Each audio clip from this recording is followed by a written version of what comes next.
Salam sejahtera buat kita semua. Salam dalam kasih Tuhan kita Yesus Kristus. Salam sehat selalu. Tuhan Yesus memberkati. Puji Tuhan. Hari ini kita akan melihat bersama-sama satu kisah di dalam Alkitab. Orang yang sudah mati dan sudah dimandikan bangkit lagi dengan kuasa doa.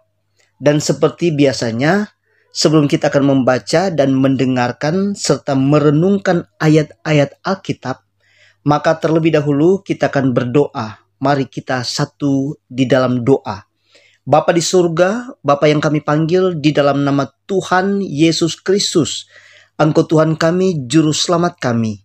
Hari ini hamba-Mu dan kami semua yang setia mengikuti channel YouTube ini sangat bersyukur dan berterima kasih, di mana atas penyertaan-Mu dan perlindungan-Mu kami semua ada sebagaimana kami ada, sehat selalu dan diberkati semua karena Tuhan.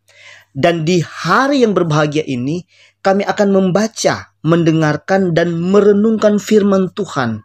Untuk itu urapilah hamba-Mu yang terbatas ini untuk sampaikan firman-Mu.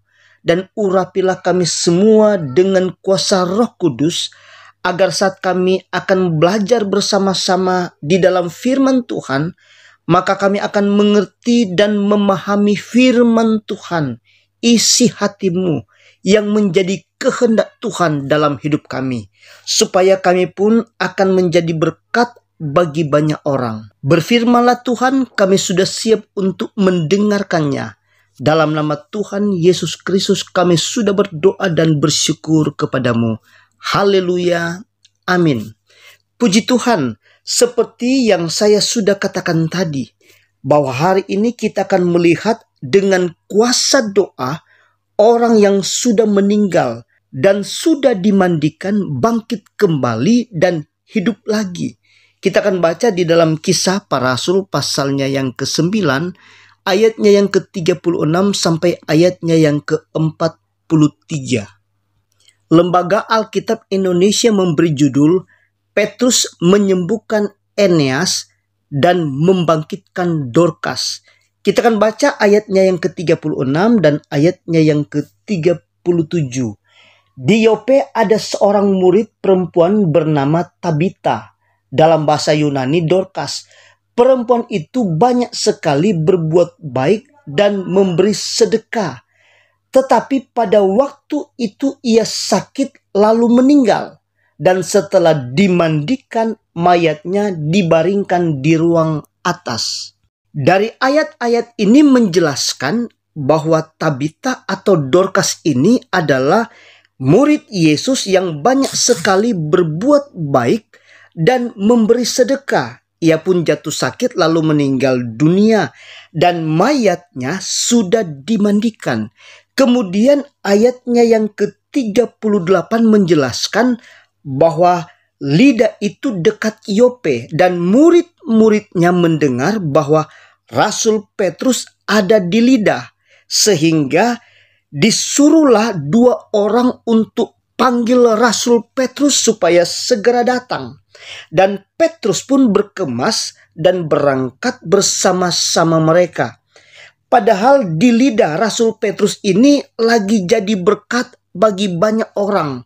Bahkan khususnya bagi Eneas yang sakit lumpuh yang sudah 8 tahun. Mari kita akan baca pada ayatnya yang ke-32 dan ayatnya yang ke-33. Firman Tuhan berkata, pada waktu itu Petrus berjalan keliling mengadakan kunjungan kemana-mana. Dalam perjalanan itu ia singgah juga kepada orang-orang kudus yang di Lida.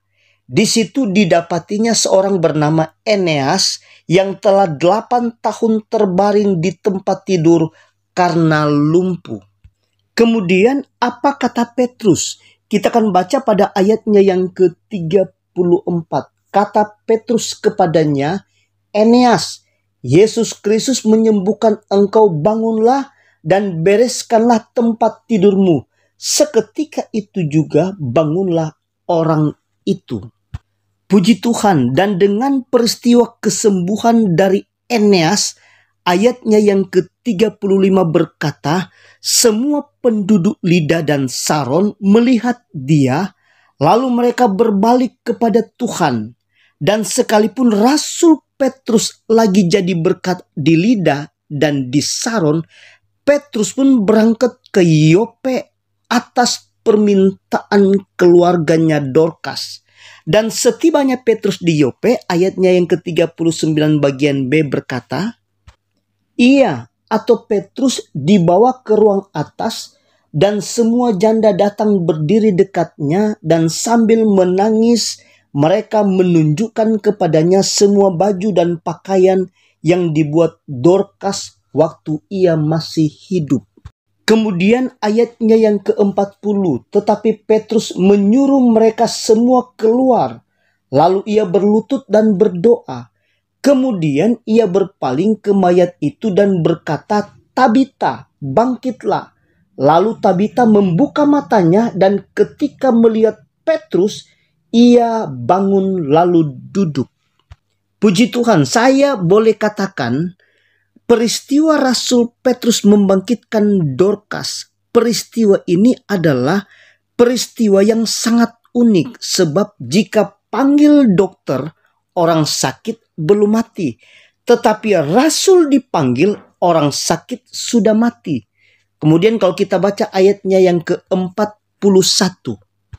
Petrus memegang tangannya dan membantu dia berdiri. Kemudian ia memanggil orang-orang kudus beserta janda-janda, lalu menunjukkan kepada mereka bahwa perempuan itu hidup. Kemudian pada ayatnya yang ke-42, peristiwa itu tersiar di seluruh Yope dan banyak orang menjadi percaya kepada Tuhan. Demikianlah perenungan kita hari ini. Tuhan Yesus memberkati kita semua. Tetap semangat dan tetap kuat di dalam Tuhan. Haleluya. Amin.